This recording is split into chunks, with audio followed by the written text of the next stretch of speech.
Good evening. Good to see everyone here tonight. We've got a pretty good crowd.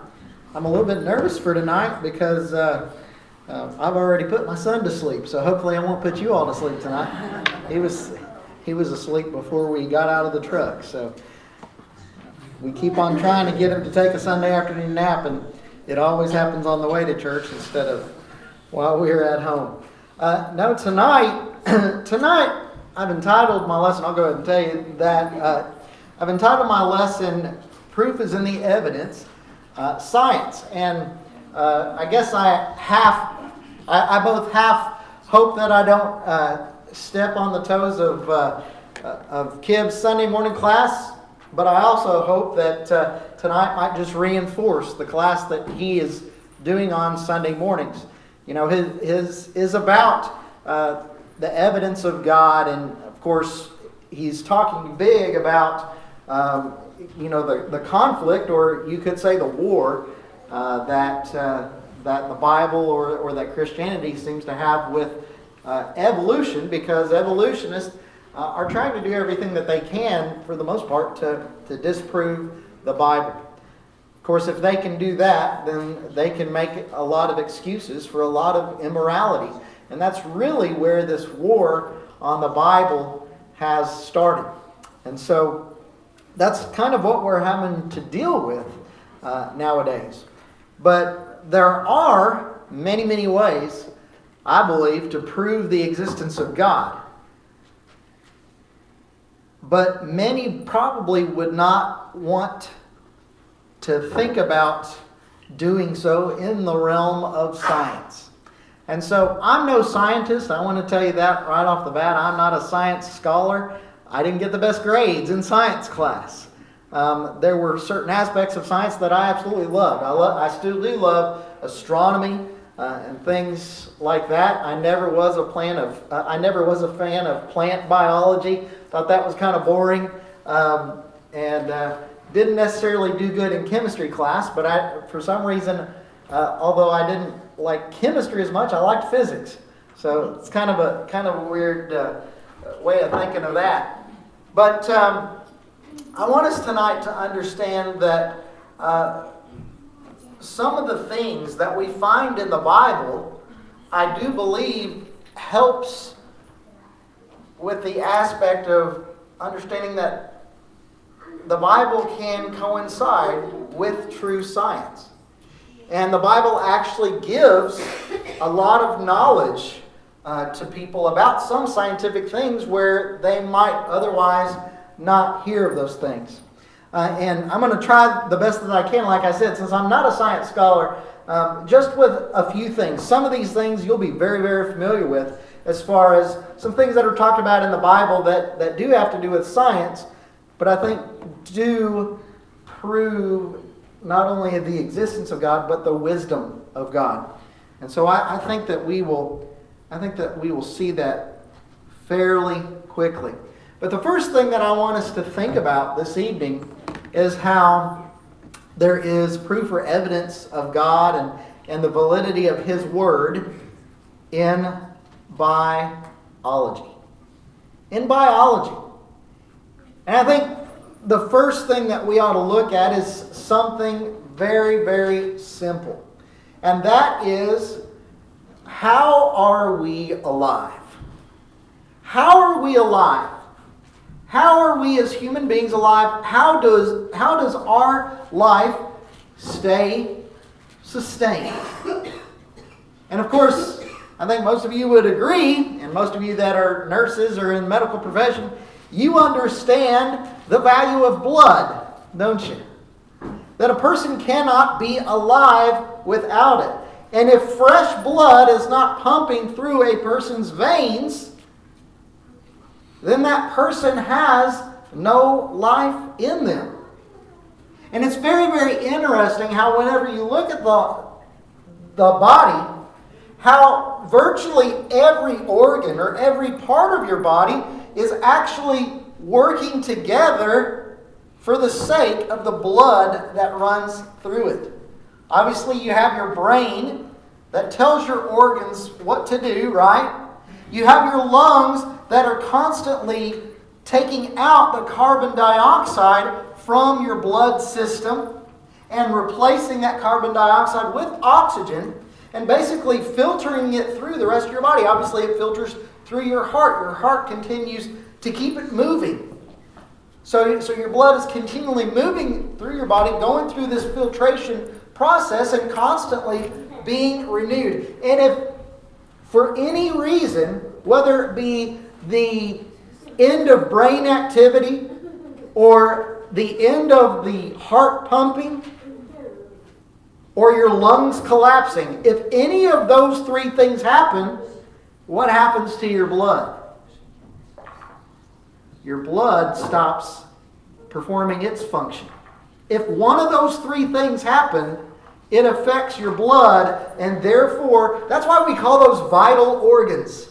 Because if one of those vital organs that directly affects your blood system fails, then your whole body begins to shut down. Not to mention, I guess, I better say, things like the kidneys, which is also a filtration system with the things that you bring into your body that help to produce and to create healthy blood. So you can see how everything is connected there. And in Leviticus 17 and verse 11, Moses is telling the people that the life is in the blood.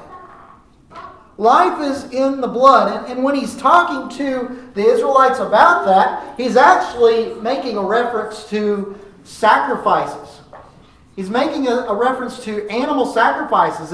And he says that actually we understand that the blood is what gives all living things life. When you kill that animal and you put that animal on the altar, that animal's blood is actually giving you spiritual life. That's what he's telling the Israelites at that time. So he's making the connection there between the physical blood and the spiritual life, which obviously we know how that comes to an even greater significance in the New Testament.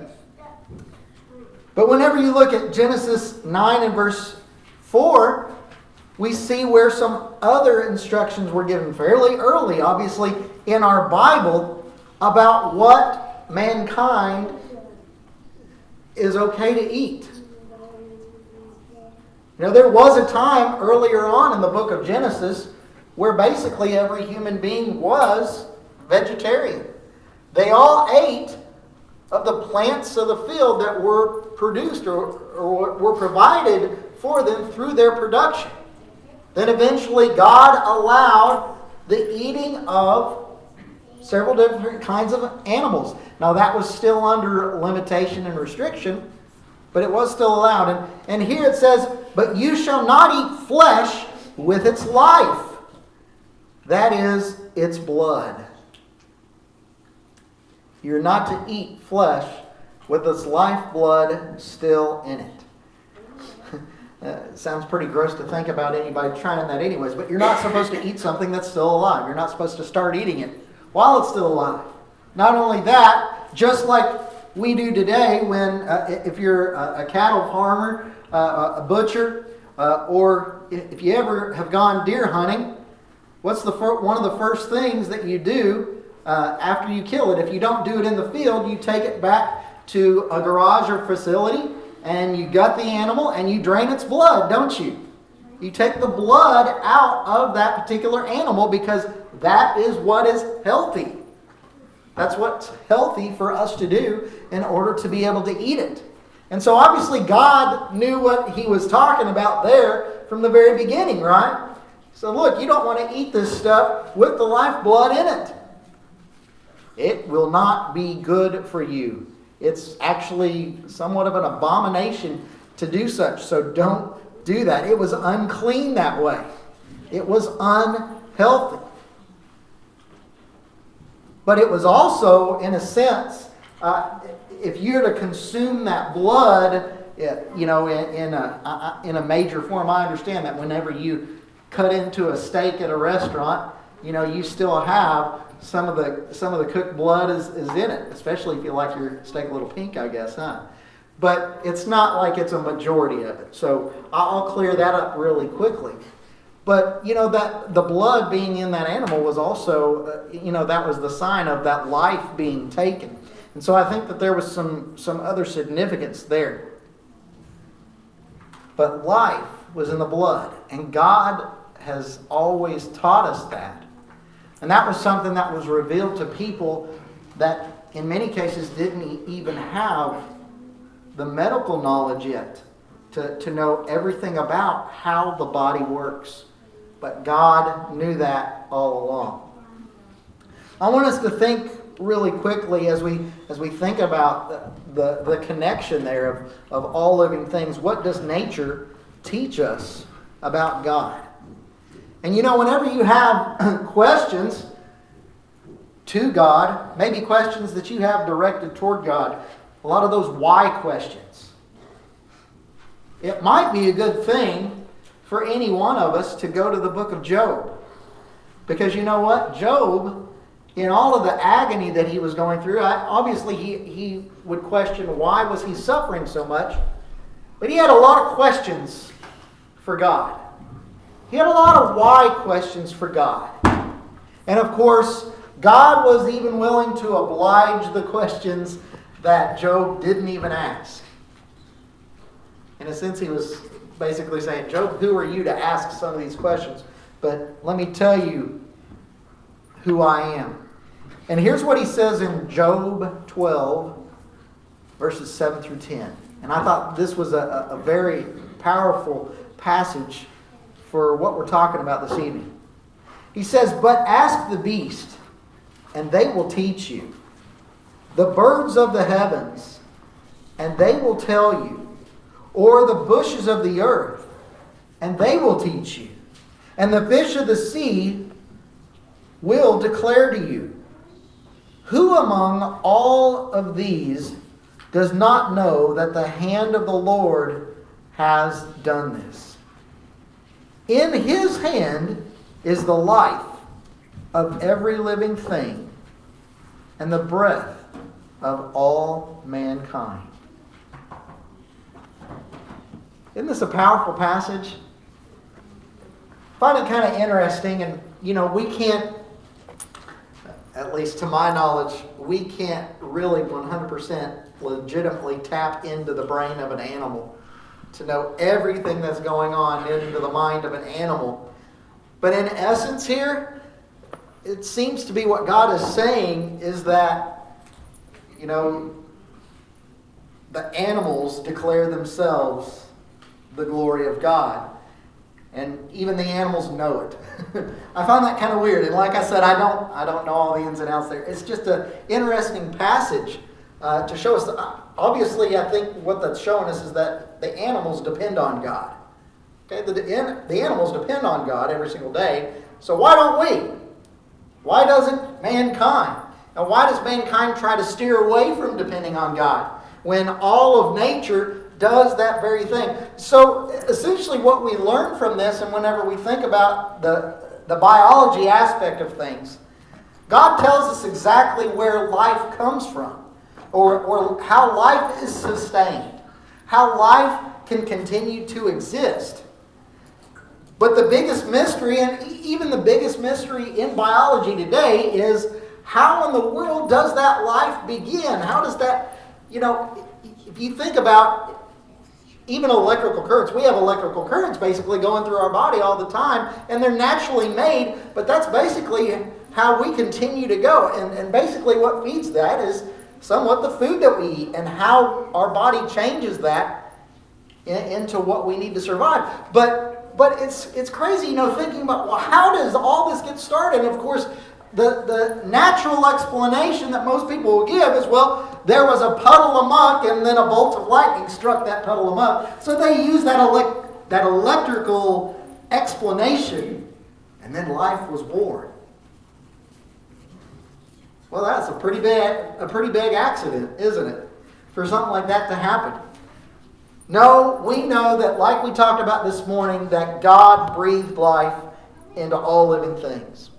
God breathed life into mankind. God gave a beginning. God is who created, made, invented, however you want to put it. He made that energy that flows through the human body. God is the author and the creator. He's the source of all of that. And I think that the Bible gives us enough information there, some pretty neat information in thinking about that.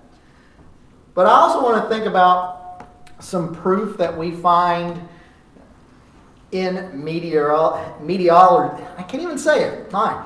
Meteorology. There we go. I've got it. Meteorology. Okay? Obviously, the study of weather patterns. It's interesting what God would reveal to mankind in His Word about those things. The Bible does teach about weather. Y'all realize that the Bible teaches about evaporation?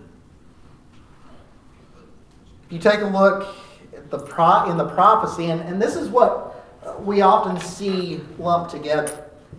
We often see some pretty factual things about the earth lumped together with prophecies. God using prophecies to get a point across, to teach a lesson to His people about some things to come or some lessons that need to be made. But He uses some very natural things to talk about that. Amos 9 and verse 6 says, "Who builds his upper chambers in the heavens and founds his vault upon the earth?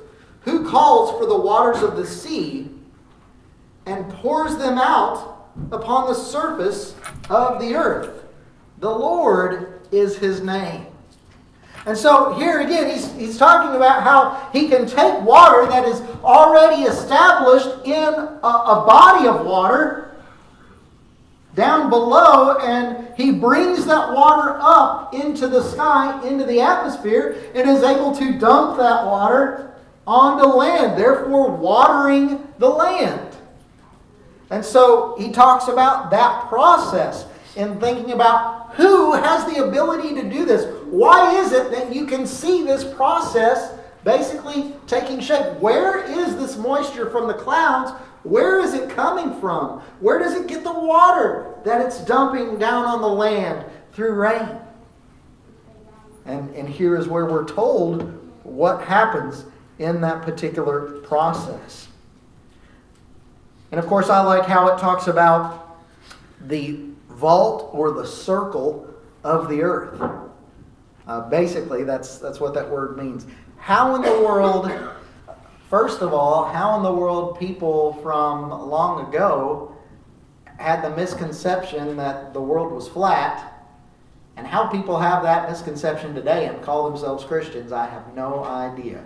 Because the Bible talks about the circle of the earth. Okay? It talks about that in several passages. Obviously, we can see it from, if we go high enough, you can see that now. So obviously, there's more physical proof there. But I want us to think about this passage, Ecclesiastes 1 and verse 6. It says, "The wind blows to the south and goes around to the north. Around and around goes the wind, and on its circuits the wind returns." How in the world could the wind do that if the earth was not circular, or spherical is probably the better word for it, because it is a sphere, right? So how in the world could the wind go round and round, go from north to south and continue that cycle, or east to west and continue that cycle?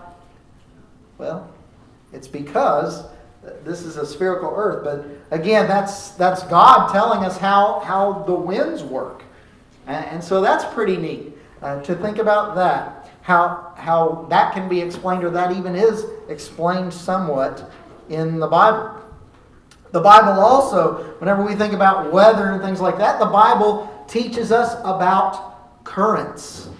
Currents in bodies of water. Psalm 8:8 talks about the pathways of the sea.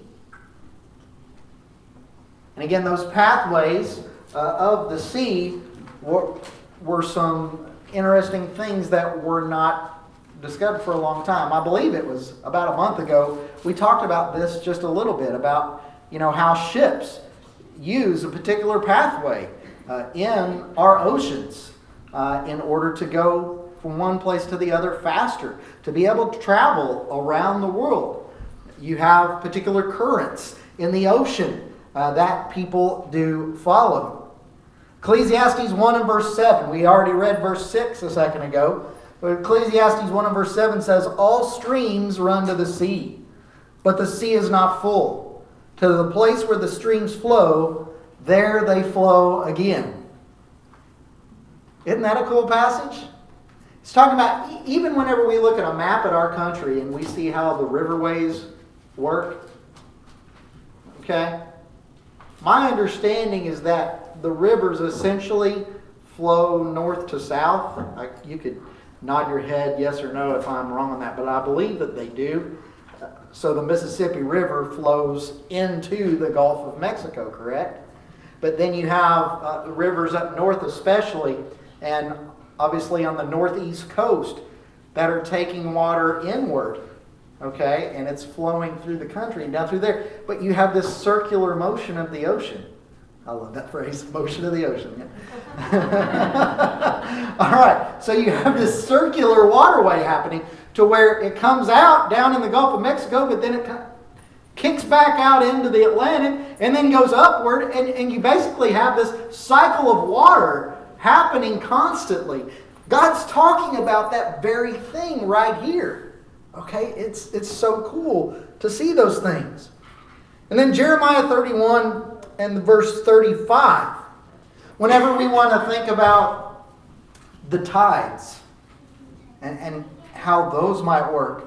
"Thus says the Lord, who gives the sun for light by day, and the fixed order of the moon and the stars for light by night, who stirs up the sea so that its waves roar. The Lord of hosts is his name." Again, here's a prophet that is basically answering a question. He's answering a question essentially to show this is the power of God. This is the power of God, and this is something that God had set up and had set in motion from the very beginning. Okay? It was all part of God's plan to create this ecosystem. Like we said this morning in creation, talking about a place prepared for us, it reminds me of how, we try to synthetically set up fish ponds or fish tanks. Okay? What do you have to have in your fish bowl or your fish tank in order for your fish to survive? You have to have a filter, don't you? You have to have a filtration system so that water is constantly moving and something is continually cleaning that water out. Okay? And that essentially is what our world is. It's a gigantic filtration system. It's a filtration system that keeps things clean and clear enough for us to survive. Now, it's probably an absolute miracle that we're still alive today, as much as we mess it up, right? And as much as we put in there. But nonetheless, we can see the power of nature through God and what he has provided for us. But I thought that was so cool in Jeremiah. They're just talking about how, the sun coming up by day, and then it's setting, and then you have the moon and the stars by night. And obviously, that process creating the tides, creating the waves. And as you see waves when you go to the beach, I know that waves, as far as getting bigger or smaller, sometimes a big factor there is the wind. But the constant factor there is the pull of the gravity of the moon. And so when the water seems to be higher or seems to be lower, it all has to do with the tides that are created by the moon's gravitational pull. Yet to us, it kind of simulates or makes us think that there is less water. Okay, that water goes somewhere. But it's interesting how that all works. It's the power of God. And obviously it's the science of God that he revealed to his people a long, long time ago. I also, just lastly, want to talk about some proof of the validity of God's Word, but proof of God himself in that through health sciences. Okay, different things that have to do with the health of the human being. The first of those being circumcision. Now, we all know and we understand what the spiritual implication is there. You know, God wanted all of the males of the Israelites to be circumcised, and that would be as a sign of the covenant that God made with Abraham. That there would be a physical sign here of who God's people are, starting from Abraham's seed. And that covenant, it was a constant reminder of promise, both that God was with his people and that his people were with him.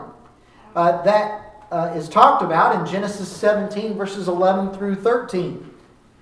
It says, "You shall be circumcised in the flesh of your foreskins, and it shall be a sign of the covenant between me and you." Okay, God talking to Abraham here. "He who is 8 days old among you shall be circumcised." Okay, there's something we need to remember right there. "He who is 8 days old among you shall be circumcised.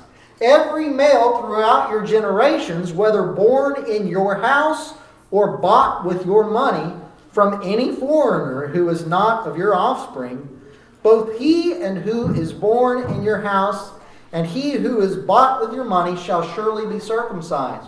So shall my covenant be in your flesh, an everlasting covenant."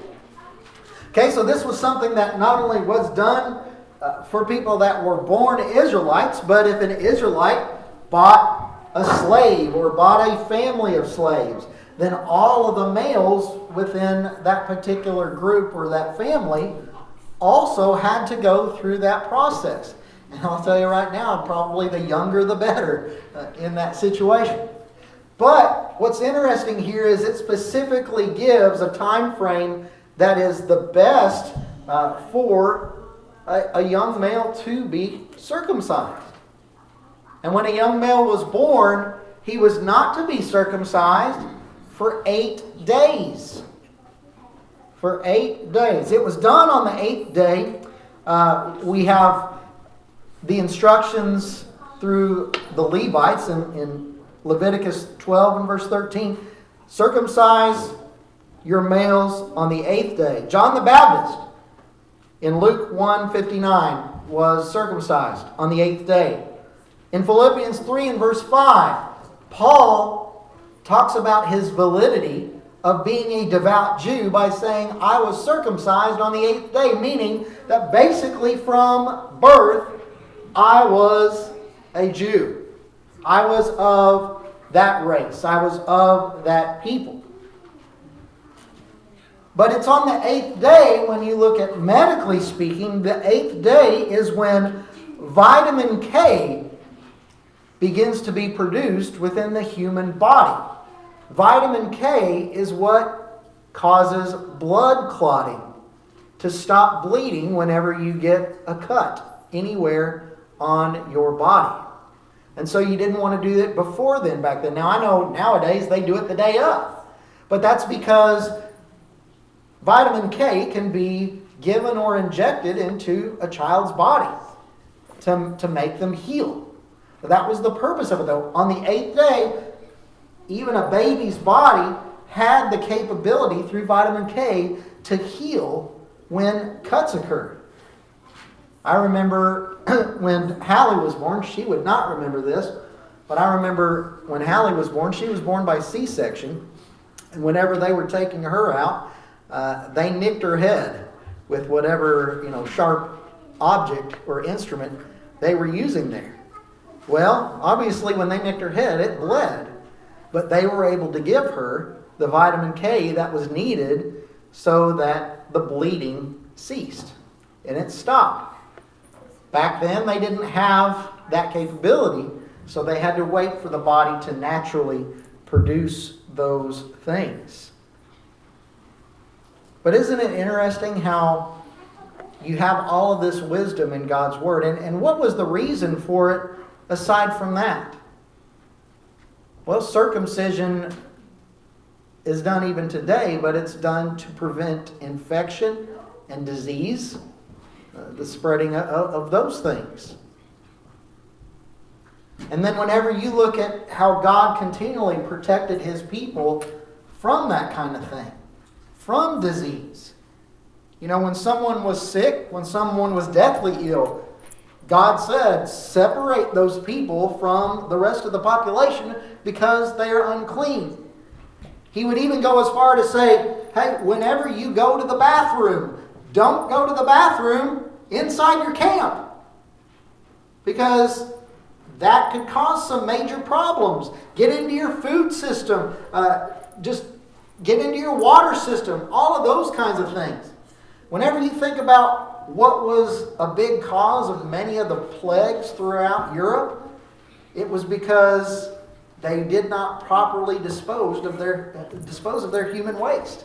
They would just dump it in the street. And that would cause a whole lot of problems. God knew what He was doing through all of that. It's science, folks. But it's common everyday science about how things work and about how germs spread and how to prevent those things from happening. And God had revealed those things to His people. I also, though, want to think about something that, another thing that isn't done as much today, but probably should be, even within the church, the very biblical practice, and that is fasting.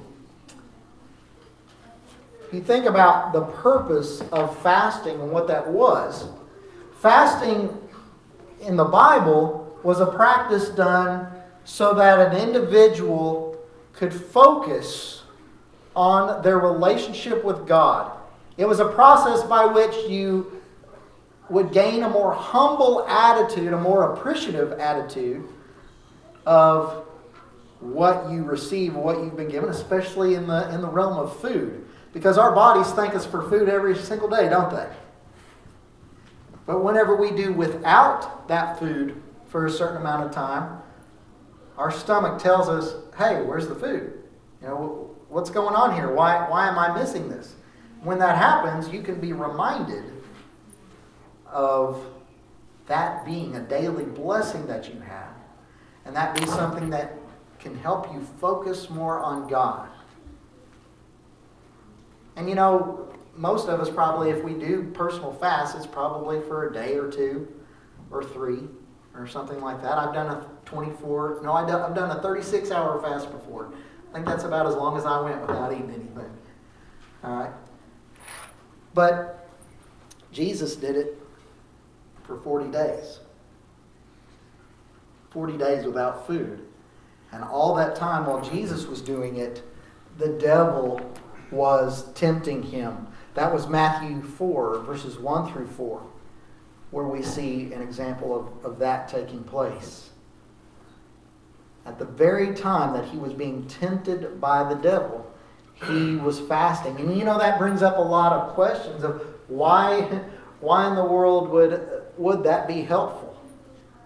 Well, I guess you could say it helped to prove to everyone and to Jesus that even in his weakest moments, he overcame sin and temptation.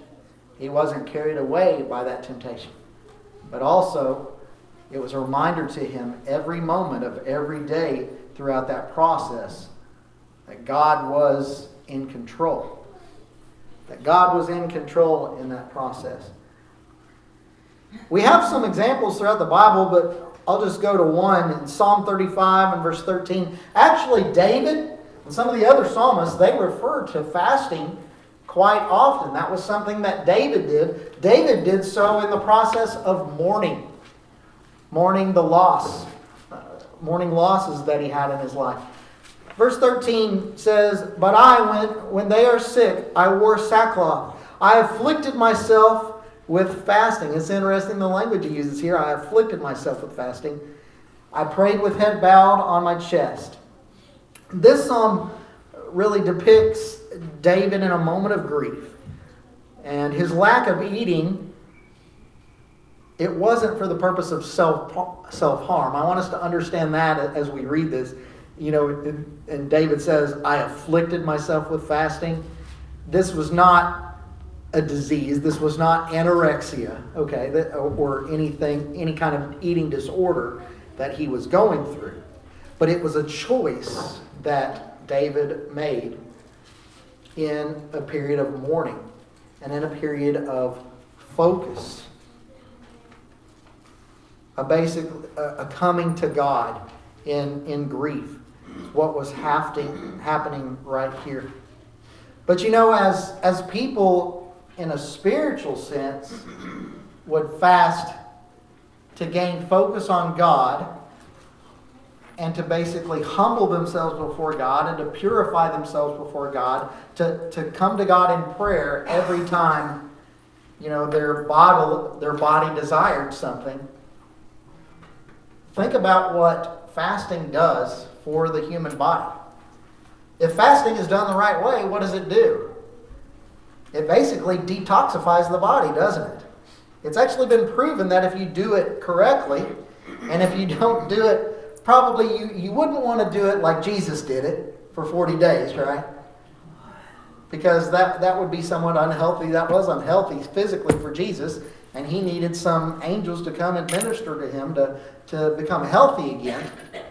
But you can do that, and you can detoxify your body. And this was actually a practice that was very common in Israel. That people would come at least for a yearly fast. Many times they would come together and they would fast, then they would feast. But they would use that time of fasting to just focus on God, while at the same time they were detoxifying their body. And so even when God set up this idea or this practice of fasting, it's interesting how it can have some physical benefits to it as well. God knew what he was doing when he gave us the Bible. God filled the Bible with lots of wonderful, useful information. But not only useful information, I think enough information just to prove even more his magnificence. Of who he is, of what his power is like, and ultimately it proves how much that he loves us and how much he cared about us from the very beginning. And so as we think about this, and we think about proof being in the evidence, even in real science, I hope that this evening that helps us have a better appreciation of God and what he's done for you. Just what he's done for you physically. But we also need to think about what God has done for us spiritually. Ultimately, through this whole plan, ultimately through everything that God has given us, how all of this stuff works together, God simply wants us to obey him spiritually. He wants us to come to a belief in him. And as we come into that belief in him, he wants that to bring about obedience by his children. And so tonight, if you have not shown your obedience to him by becoming a child of God, if you know what you need to do tonight to make that happen, that repenting of your sins, changing of your life, confessing your faith, your belief in him, and also being baptized into Christ through water to have your sins washed away. If you haven't done those things and you know that's what you need to do, why not? And why not tonight? But also, if you're here tonight and you are a child of God, but you're a child of God that has basically left that obedience, I hope that a lesson like this can help to show you who God really is, and that God hasn't gone anywhere, and that God is the real deal, and that we need to constantly be obedient to Him. And if we've fallen away, we need to come back. And we need to come back as soon as possible, because we don't know what tomorrow will bring. We don't even know if we're guaranteed tomorrow. So if you need to come tonight for either reason, please come now as we together stand as we sing. Why keep Jesus?